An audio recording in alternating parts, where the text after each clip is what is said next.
Assalamu alaikum wa rahmatullahi wa barakatuh. Hello everyone, it's Zainab. Welcome back to my daily reading of Hussein's Revolution, Its Causes and Implications by Ayatollah Muhammad Mahdi Shamsuddin, which I'm reading for you on a daily-ish basis during the month of Muharram.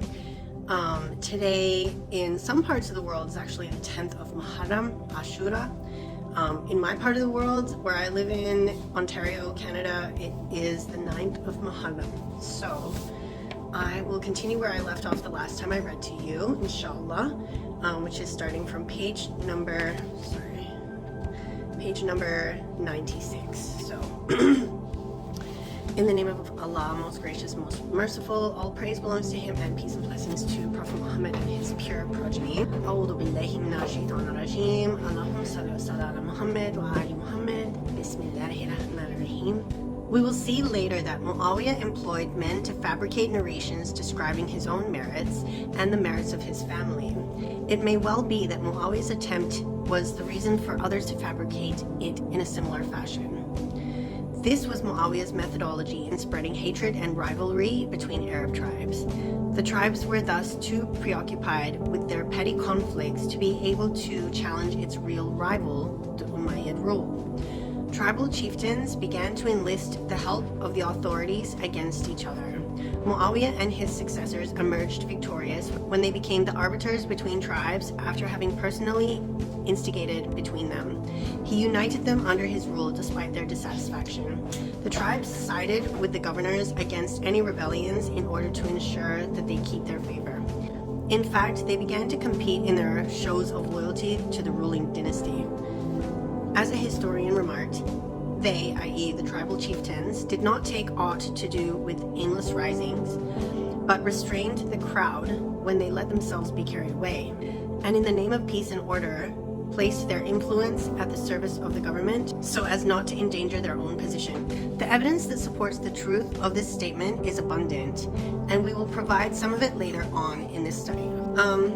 It's important to note that if you've been listening to my videos thus far of my readings of this book, which is an historical account of the events that led up to Karbala and the martyrdom of Imam Hussain alayhi salam and his closest companions and family members. If you've been paying attention, you know, during Muharram I get a lot of people saying it was the Shia who unalived Imam Hussain, and then other people saying no, it was the Sunnis. So I mean, you know, you got half the people saying no, it was the Sunnis, half the people saying it was the Shia.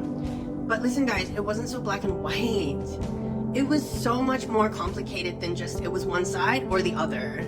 The reason why some people say it was the Shia is because the people of Kufa who were showing solidarity with Imam Hussain and had written him literally thousands of letters to show their support to him and solidarity with him, were then hunted down and persecuted or unalived by Muawiyah's men and Yazid's men, who literally went there to hunt down anyone who even uttered the name Ali or Hussein or Hassan, like anything to do with Ahlul Bayt, were hunted down and either persecuted, tortured, and or unalived. So of course people are gonna be like, you know what? We gotta protect ourselves, we gotta protect our families. So a lot of people chickened out, or most people, all the people of Kufa, who were originally on the side of Imam Hussain alayhi salam, chickened out for fear of their lives, understandably. Imagine if it was today.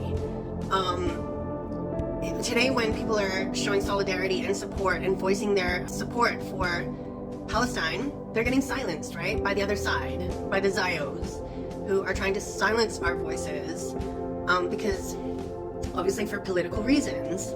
Except imagine, I mean, and they're doing the same thing in Palestine to the people there. They're persecuting people there and they're unaliving people there for standing up for themselves. And it's just Palestinians though that are getting treated that way by the opposite side. But imagine if that was spread through the land and the Zayos sent people to Canada, to the United States, to Europe, to the UK, to Australia, to hunt down the same people who are showing solidarity and support for Palestinians. You would shut up, wouldn't you? you would shut up, you would shut your mouth, right? So it's not so black and white, oh, the Shia unalived Hussain. Yeah, no, it's not like that. It was way more complicated, and there was fear of their lives, and you could say this, like, it was an example of taqiyya, of the Shia, the supporters of Ahlul Bayt, Imam Ali and his two sons. If they publicly announced their support, they were hunted down and persecuted, or worse. And so a lot of them went into hiding and practiced taqiyya, which is hiding your faith, hiding your solidarity, for fear of your life. Another part of Muawiyah's strategy was the agitation of racist tendencies in Arab society against non-Arab Muslims. This position was popular among the chieftains of Iraq, even at the time of Imam Ali alayhi salam. They were of the mindset that Imam Ali should follow Muawiyah's example, and they advised him as such. O Commander of the Faithful, give this wealth to the noblemen of Quraysh and the Arabs rather than the Mawali and non-Arabs. Mawali is non-Arab Muslims. This way, you will gain favor with those who oppress you. Ali's response was stern. Do you ask me to seek favor through injustice to those whom I have been given authority over? By Allah, I would not even come close to such action so long as time goes on and as long as one star follows the other in the sky.